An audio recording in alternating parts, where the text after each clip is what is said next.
Hi സുഹൃത്തുക്കളെ, രാമായണം, മഹാഭാരതം, അതേപോലെ വേദങ്ങളും ഉപനിഷത്തുക്കളും പുരാണ കഥകളുമെല്ലാം നമ്മൾ പലതും പല സമയങ്ങളിലും കേട്ടിട്ടുണ്ട് അല്ലേ? നമ്മൾ ഒരു കാര്യം ശ്രദ്ധിച്ചാൽ മനസ്സിലാക്കാൻ കഴിയും, ആ കഥകളിൽ നടന്ന പല കാര്യങ്ങളും നമ്മുടെ സമകാലികമായ കാലഘട്ടത്തും അല്ല ചരിത്രകാരന്മാരായ പല ആൾക്കാർക്കും അതേപോലെ ചെറിയ ചെറിയ വ്യത്യാസങ്ങളോടെ നടന്നതായിട്ട് നമ്മൾക്ക് കാണാൻ കഴിയും.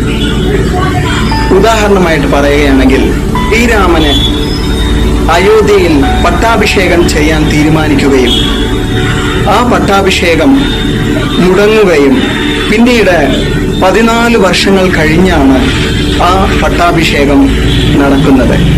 ആ 14 വർഷ കാലയളവിൽ അദ്ദേഹത്തിന് പല പ്രോസസ്സുകളും അതേപോലെ തന്നെ പല വിജയങ്ങളും പല സാഹസികതകളും എല്ലാം ചെയ്തതിന് ശേഷം ഒരു യോഗ്യതയോടുകൂടെയാണ് അദ്ദേഹം രാജ്യം സ്വീകരിക്കുകയും ആൾക്ക് പട്ടാഭിഷേകം നടക്കുകയും ചെയ്തത്. അതേ പാറ്റേൺ പോലെ തന്നെയാണ് ഇന്ന് അയോധ്യ ക്ഷേത്രം അവിടെ വന്നിരിക്കുന്നത്. പല വർഷങ്ങൾക്ക് ശേഷം പല പ്രോസസ്സുകളും കഴിഞ്ഞ് പല തടസ്സങ്ങളും താണ്ടി അതിനുശേഷമാണ് അവിടെ ശ്രീരാമക്ഷേത്രം വന്നിരിക്കുന്നത്.